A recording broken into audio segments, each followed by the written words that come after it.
자, 오늘 설교하는 이 로마서 8장 29절부터 39절 이 본문은 굉장히 강력한 메시지입니다. 그 핵심이 35절에 나와 있는데 그 처음 말씀이 이렇게 나옵니다. 누가 우리를 그리스도의 사랑에서 끊을 수 있겠습니까? 아멘이시죠? 여러분, 이 말씀은 굉장히 은혜가 됩니다.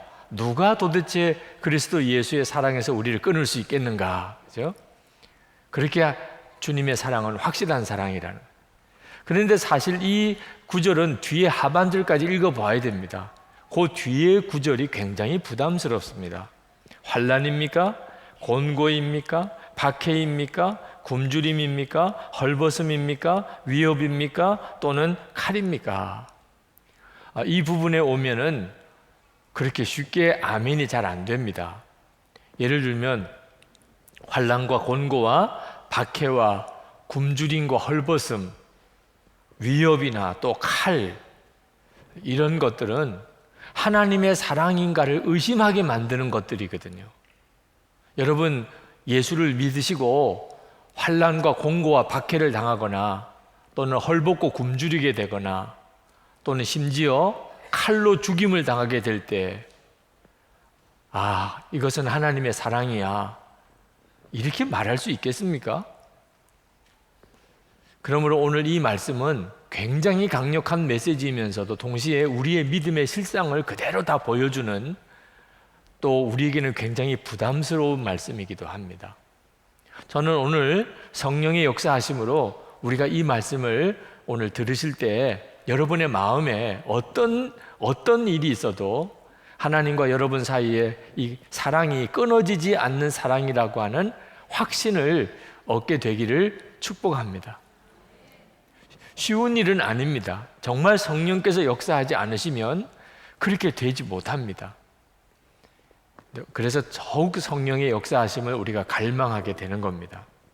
자, 먼저 확인할 것은 하나님께서 우리를 향한 사랑이 정말 끊어지지 않는 사랑인지, 끊을 수 없는 사랑인지를 한번 확인하는 것입니다. 여러분, 하나님이 우리를 사랑하시는데 그 사랑은 끊어지지 않는 사랑일까요? 그 점에 대해서 우리 안에 두려움이 있습니다. 끊어질 수도 있지 않을까 하는 두려움이 있습니다. 어느 경우가 그런 경우가 있을까요? 우리가 죄를 지었을 경우. 우리가 만약에 죄를 지으면 하나님이 우리를 사랑하시는 사랑이 끊어지지 않겠는가? 그래서 우리가 이렇게 하나님 앞에 예배를 드리러 나왔어도 마음속에 두려움이 우리 속에 있습니다. 하나님이 나를 정말 받아주실까? 내가 또 죄 짓고 왔는데. 근데 성경은 말합니다. 우리의 죄로 인하여도 하나님의 사랑은 끊을 수가 없다. 분명히 여러분, 오늘 이 문제에 대해서 분명하셔야 됩니다. 하나님의 사랑은 우리의 죄로 인하여 끊어지지 않는다는 것입니다. 그 이유를 39절에서 이렇게 말씀합니다. 우리 주 예수 그리스도 안에 있는 하나님의 사랑에서 끊을 수 없습니다. 하나님의 사랑이 어떤 사랑이길래? 주 예수 그리스도 안에 있는 하나님의 사랑이라 그랬습니다. 그러니까 하나님의 사랑은 주 예수 그리스도 안에 있는 사랑입니다. 주 예수 그리스도 안에 있는 사랑이 어떤 사랑이죠? 그 점을 잘 아셔야 하는 거죠. 30절 말씀에 보면 놀라운 선언을 하고 계십니다. 하나님께서는 이미 정하신 사람들을 부르시고 또한 부르신 사람들을 의롭게 하시고 의롭게 하신 사람들을 또한 영화롭게 하셨습니다. 29절부터 보면 이 구원의 단계가 5단계가 나옵니다. 하나님이 우리를 구원하시는 단계가 여러분은 어느쯤 단계에 있는지 한번 생각해 보십시오. 첫 번째는 미리 아시는 것입니다. 여러분, 하나님이 여러분을 미리 아셨다고 믿으십니까? 아멘이죠. 그리고 두 번째는 택하시는 것입니다. 여러분, 하나님이 여러분을 택하셨다는 사실을 믿으십니까? 아멘이죠. 세 번째는 부르셨다는 것입니다. 여러분, 하나님이 여러분을 부르셨다는 것도 믿으십니까? 교회에 나와 앉아 있으니까 안 믿을 수도 없는 거죠. 하나님이 나를 부르셨구나. 자, 세 번째 단계까지는 아멘입니다. 네 번째 단계는 하나님이 우리를 의롭게 하셨다는. 아멘입니까? 예수님의 십자가가 그것을 말해줍니다. 우리의 모든 죄를 주님이 다 사하시고 대신 예수님이 피 흘려 속죄해 주셨습니다. 그래서 우리를 의롭다고 하셨습니다. 다섯 번째는 우리를 영화롭게 하셨습니다. 그것도 아멘입니까? 이 문제에 대해서는 영 자신이 없는 분들이 있으실 겁니다. 하나님이 나를 미리 아시고 미리 택하시고 그리고 나를 부르시고 그리고 나를 의롭게 하시고, 많은 성도들이 예수님을 믿어도 여기까지는 확실히 믿습니다. 예수님이 나를 위해서 십자가에 죽으셨어. 그래서 나는 모든 죄가 사함 받았어. 나는 이제 의로워졌어. 여기까지는 너무나 잘 믿습니다. 그런데 영화롭게 하셨다, 앞으로 하실 게 아니고 이미 영화롭게 하셨다, 과거형입니다. 그 점에 대해서는 자신이 없으신 것이 영화롭지 않으니까. 지금 여러분 옆에 앉으신 분의 얼굴을 보시면 광채가 나십니까? 영화로우십니까? 우리는 굉장히 그 점에 대해서 영 자신이 없습니다. 나는 아직까지 영화롭다고 말할 수는 없어. 그렇게 되었으면 좋겠지만 대부분 그렇게 생각하십니다. 그것은 예수님을 믿는 것을 속죄받은 것에만 국한하고 있기 때문에 그렇습니다. 우리는 예수님을 진짜 제대로 믿어야 합니다. 예수님을 제대로 믿는 것은 갈라디아서 2장 20절에 놀라우게 고백되어 있습니다. 우리는 예수님과 함께 죽고 예수님으로 사는 자가 되었다는 것입니다. 갈라디아서 2장 20절에 내가 그리스도와 함께 십자가에 못 박혔나니 이제는 내가 산 것이 아니요 내 안에 그리스도께서 사시는 것이라. 여러분이 예수님과 함께 십자가에서 죽었고 여러분 안에 그리스도가 사시는 것이라면 여러분은 영화롭게 되신 거예요? 아니에요? 영화롭게 되신 거죠. 예수님이 여러분 안에 사신 거니까. 예수님은 이미 영화로우신 분이시잖아요. 여러분이 예수 믿는 것을 어떻게 이해하느냐에 따라서 이 말씀이 이해가 되기도 하고 또 안 믿어지기도 합니다. 나는 죽었고 예수님이 내 생명이셔. 이것이 믿어지는 사람은, 그렇게 고백이 되는 사람은 영화롭게 하셨다는 말씀이 믿어지는 거예요. 이 사실이 믿어지는 사람에게는 하나님이 나를 사랑하시는데 죄로 인하여 끊어질 수 있을까? 이건 말도 안 되는 겁니다.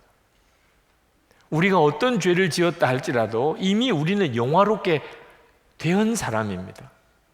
그리고 하나님이 우리를 그렇게 인도하세요. 하나님은 우리를 완벽하게 구원해 주셨습니다. 그 은혜를 믿으라는 거죠. 31절 말씀에 사도 바울이 이렇게 말합니다. 하나님이 우리 편이시면 누가 우리를 대적하겠습니까? 자기 아들을 아끼지 않으시고 우리 모두를 위하여 내주신 분이 어찌 그 아들과 함께 모든 것을 우리에게 선물로 거저주지 않으시겠습니까? 이미 하나님은 우리에게 가장 중요한 것을 주셨어요. 우리 속에 주님이 오게 하셨어요. 예수님이 우리를 위해 십자가에 죽으셨을 뿐만 아니고 그 주님이 우리 안에 오게 하셨어요. 그렇다면 그 무엇이 도대체 우리를 하나님의 사랑에서 끊을 수 있겠느냐 말입니다. 우리가 죄를 지으면 항상 이 문제에 대해서 흔들립니다. 하나님이 진짜 나를 지금도 사랑하실까? 여러분 성경을 정확히 아셔야 됩니다. 로마서 5장 8절에 우리가 아직 죄인 되었을 때에 그리스도께서 우리를 위하여 죽으심으로 하나님께서 우리에 대한 자기의 사랑을 확증하셨는데, 여러분 하나님이 여러분을 언제 사랑하셨는지를 아셔야 됩니다. 여러분이 죄인이었을 때. 예수 믿으시고 사랑하신 거 아닙니다. 여러분이 큐티를 잘하니까 그때부터 사랑하신 것도 아닙니다. 여러분이 이렇게 주일마다 교회 와서 예배를 잘 드리니까 그때부터 사랑하신 것도 아닙니다. 여러분이 진짜 말할 수 없는 죄인이었을 때 하나님은 여러분을 위해서 당신의 독생자를 주시고 대신 십자가에 죽게 하심으로 여러분을 향한 사랑을 확증하셨습니다. 이걸 분명히 아셔야 됩니다. 내가 어떤 죄를 지을지라도 하나님의 사랑은 끊을 수가 없다. 끊어지지 않는다. 여러분, 우리들은 어떤 존재입니까? 예수님께서 대신 죽어주신 분, 그리고 그 영으로 우리 안에 오신 분이에요. 그런 사람입니다, 우리가. 그리고 우리 안에 오신 성령께서 우리가 하나님의 자녀임을 증거하십니다.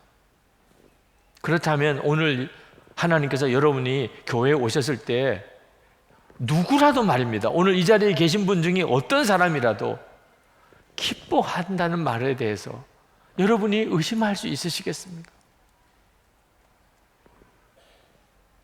정말 평소에 교회 안 나오시던 분, 오늘 정말 어떻게 한번 오신 분, 아마 하나님은 거의 미칠 지경이실 거예요. 좋아서. 그 섬을 여러분이 믿으셔야 돼요. 우리의 죄로 인하여 하나님의 사랑은 절대로 끊어지지 않습니다. 33절에 34절에 의롭다 하시는 분이 하나님이신데 누가 감히 그들을 정죄하겠습니까? 그리스도 예수는 죽으셨지만 오히려 살아나셔서 하나님의 오른쪽에 계시며 우리를 위하여 대신 간구하여 주십니다. 이런 사랑을 하나님이 우리에게 지금 베풀고 계십니다. 그런데 말입니다, 참 이상한 것은 이런 사랑을 하나님이 우리에게 부어주시고 계시는데도 우리가 불행한 것은 도대체 이게 또 어떻게 설명해야 됩니까? 그런 하나님의 사랑을 받으면서도 우리의 마음에 기쁨이 없고 우리의 삶에 감사가 없고 하나님의 역사와 영광을 드러내지 못하는 것은 왜 그렇죠? 하나님의 사랑을 짝사랑으로 만들어 버렸기 때문에. 여러분, 짝사랑해 보신 적이 있습니까? 짝사랑 받아본 적이 있습니까? 위로의 말씀을 드립니다. 정말 고통스럽습니다. 짝사랑은요, 하는 것도 힘들고 받는 것도 힘들어요. 사랑은 둘 다가 서로를 사랑해야 이게 정말 행복한 것이죠. 일방적인 사랑, 짝사랑은 엄청난 고통입니다. 그런데 하나님이 우리를 그렇게 사랑하시지만 짝사랑이 되어버렸어요. 하나님은 우리를 그렇게 사랑하시고 우리는 세상을 사랑하고, 이런 식으로 하나님의 사랑을 짝사랑으로 만들어 버렸기 때문에 우리의 삶에 그런 엄청난 사랑을 받고도 기쁨이 없는 것입니다. 그러므로 이 끊을 수 없는 이 사랑, 하나님과 우리 사이에 이 사랑이 진짜 우리에게 행복하려면 우리도 하나님을 사랑하는 사랑이 끊을 수 없는 사랑이어야 되는 것입니다. 여러분에게 그런 점에서 물어보고 싶어요. 여러분의 하나님을 향한 사랑은 끊을 수 없는 사랑입니까?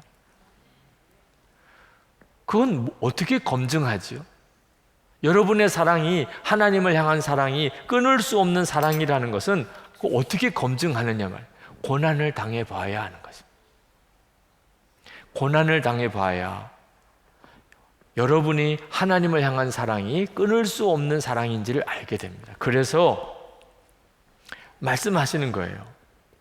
우리가 환난을 당하고 그리고 곤고하고 박해를 받고 굶주리고 헐벗고 그리고 위협을 당하고 또 칼로 죽임을 당하는 이런 순간이 왔을 때 비로소 우리 사랑이, 하나님을 향한 사랑이 진짜인지 끊을 수 없는 사랑인지를 알 수 있게 되는 겁니다.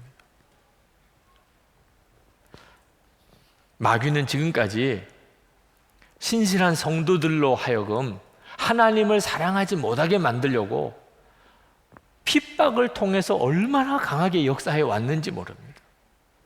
36절입니다. 성경에 기록된 바 우리는 종일 주님을 위하여 죽임을 당합니다. 우리는 도살당할 양과 같이 여김을 받았습니다. 한 것과 같습니다. 많은 성도들이 도살당하는 양과 같은 취급을 받았어요. 주님을 위해서. 마귀가 원하는 건 하나예요. 하나님, 사랑하지 마. 하나님 사랑 믿지 마. 이것도 사랑이냐? 그런데 이 마귀의 시도는 항상 실패였어요. 오늘 사도 바울이 37절에서 고백합니다. 이기고도 남습니다. 개역 성경에는 넉넉히 이기느니라. 아무리 마귀가 우리에게 핍박을 주고 고난을 주고 그래도 우리는 넉넉히 이긴다. 이기고도 남는다. 어떻게 그게 가능하지요? 이 모든 일에서 우리를 사랑하여 주시는 그분을 힘입어서라고 이렇게 말씀하고 있습니다. 예수님 때문입니다. 우리 안에 오신 예수님 때문에 우리가 어떤 환난을 당하고 어떤 핍박을 당하고 어떤 손해를 본다 할지라도 하나님을 향한 우리의 사랑이 조금도 훼손되지 않습니다. 주님이신 거예요. 주님이 우리를 도와주시고 우리와 함께 하시고 우리를 인도하시기 때문에 교리로는 그렇게 안 됩니다. 지식으로 그렇게 안 됩니다. 오직 우리와 진짜 함께 하시는 예수님, 그분 때문에 우리가 고난을 당할지라도 하나님을 향한 사랑에 훼손이 없는 것입니다. 사도 바울이 확신하고 핍박당하던 초대교회 성도들이 가지고 있던 확신이 뭐였냐면 어떤 것도 그리스도 예수 안에 있는 하나님의 사랑에서 우리를 끊을 수 없다. 38절, 39절. 나는 확신합니다. 죽음도 삶도 천사들도 권세자들도 현재 일도 장래 일도 능력도 높음도 깊음도 그 밖에 어떤 피조물도 우리를 우리 주 예수 그리스도 안에 있는 하나님의 사랑에서 끊을 수 없습니다. 여러분들 사인할 수 있습니까? 나도 확신합니다. 나도 확신합니다. 그렇게 할 수 있겠습니까? 여러분, 속으시면 안 돼요. 형편이 어려우니까, 살기가 너무 힘드니까 하나님의 사랑을 믿을 수가 없다. 이거 완전히 거짓말입니다, 여러분. 그렇게 말하는 사람도 종종 있습니다. 너무 어려우니까 이제는 하나님의 사랑을 믿을 수가 없어. 여러분, 우리 안에 함께 하시는 주님을 우리가 알고 나면 형편 어려운 거하고 하나님을 사랑하는 거하고는 아무런 연관이 없습니다. 오히려 형편 어려운 것이, 고난이 더 축복이라고 느껴집니다. 미국 최초의 해외 선교사였던 아도니람 저드슨 선교사님, 그가 20대 초반에 미얀마로 선교사로 갔습니다. 그때 당시에 미얀마는 선교사들에게 있어서는 끔찍한 나라였습니다. 근데 이 아도니람 저드슨 선교사가 앤이라고 하는 자매를 사랑했습니다. 그는 미얀마로 선교사로 가기 전에 이 앤과 결혼하고 싶었어요. 결혼해서 같이 가고 싶었어요. 그래서 그 장인 어른에게 결혼을 허락해 달라고 편지를 썼습니다. 거기에 이렇게 썼습니다. 따님이 저랑 결혼하면 아버님은 바로 내년 봄에 따님과 헤어져 이 세상에서 다시는 보지 못하실 겁니다. 이게 뭐 허락해 달라고 쓴 거예요? 아니면 허락해 달래 주지 말라고 쓴 거예요? 정말 황당한 편지를 썼어요. 따님은 선교지에서 고난을 겪게 될 겁니다. 바다의 위험과 인도 남부의 치명적인 기후와 극심한 가난과 모욕과 압제와 심지어 비참한 죽음에까지 노출될 것입니다. 그래도 저희의 결혼을 허락해 주십시오. 하늘집을 떠나 따님과 아버님을 위해, 그리고 죽어가는 수많은 영혼들을 위해, 시온과 하나님의 영광을 위해 돌아가신 분을 위해 허락해 주십시오. 곧 의의 면류관을 쓴 따님을 영광의 세계에서 볼 소망으로 허락해 주십시오. 앤의 아버지가 너무 황당한 거예요. 그래서 딸에게 너가 결정하라고, 너가 가고 싶으면 가고 싶지 않으면 가지 마라. 그 앤이 자기 친구 리디아 킴볼에게 이런 편지를 썼습니다. 하나님이 막지만 않으신다면 이 이교도의 땅에서 보낼 날이 기대가 돼.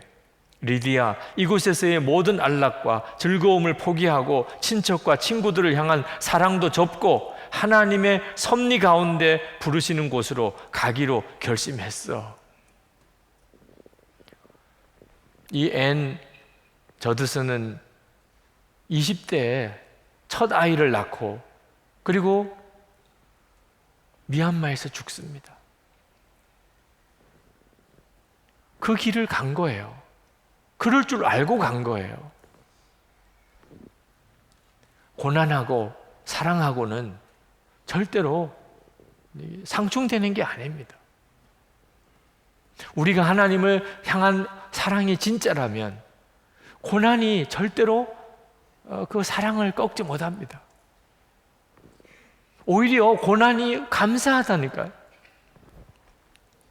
여러분, 우리가 인생을 다 마치고 그리고 천국에 갔을 때 그때 천국에서 이런 일을 상상해 볼 수 있겠습니다. 우리를 극장으로 데리고 가는 것. 야, 천국에 오자마자 영화부터 보여주네. 무슨 천국 생활 오리엔테이션인가? 하고 이렇게 앉았습니다. 불이 꺼지고 그리고 이제 영상 필름이 돌아갑니다. 가만히 보니까는 눈에 익은 사람들이 그 영화에 나와요. 부모님, 또 친척 어른들, 그리고 동네 친구들, 학교 친구들. 주인공이 자기 자신이에요. 태어날 때부터 자기가 죽을 때까지 모든 자신의 삶이 그 영상에 쭉 다 나옵니다.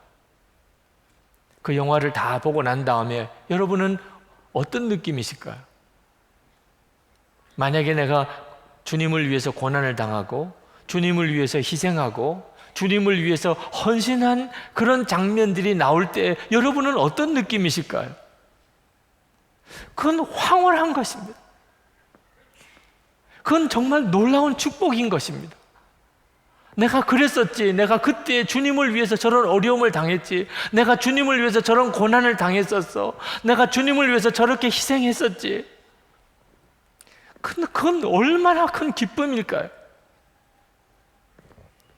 여러분, 빌립보서 1장 29절에 하나님께서는 여러분에게 그리스도를 믿는 것뿐 아니라 또한 그리스도를 위하여 고난을 받는 특권도 주셨습니다. 그리스도를 위하여 고난을 받는 특권이래요. 지금은 그게 믿어지지 않으시는 분, 이해가 안 되시는 분들이 있으실 거예요. 그러나 천국에서 여러분의 인생을 다 한번 돌아볼 때는요, 그때는 정말 절감하게 될 것입니다. 그리스도를 위하여 고난을 당하는 것이 특권인 거예요. 그거밖에 남을 게 없어요. 우리 안에 오신 주님은 우리에게 그것을 알게 하십니다. 그러니 여러분, 하나님을 향한 우리의 사랑을 끊을 수 있는 게 뭐가 있습니까? 어떤 고난도 끊을 수가 없습니다. 기도하십시다. 이 시간 하나님 앞에 여러분 정말 간절한 마음으로 기도하시기 바랍니다. 하나님이 우리를 부르신 것은 그 어떤 것으로도 끊을 수 없는 사랑의 관계로 부르셨습니다. 그 사랑의 관계 속에 사셔야 됩니다. 모두에게 허락하신 은혜입니다. 여러분이 주님께 기도하십시오. 그 사랑을 달라고 기도하지 마시고 이미 주셨으니까, 주님, 저도 목숨을 다해 주님을 사랑합니다. 여러분이 진정으로 여러분의 마음에서부터 믿음으로 기도해 보십시오. 비로소 여러분을 향한 하나님의 사랑을 여러분이 절감할 수 있게 되실 것입니다. 다 같이 통성으로 기도하겠습니다. 은혜와 사랑이 충만하신 하나님,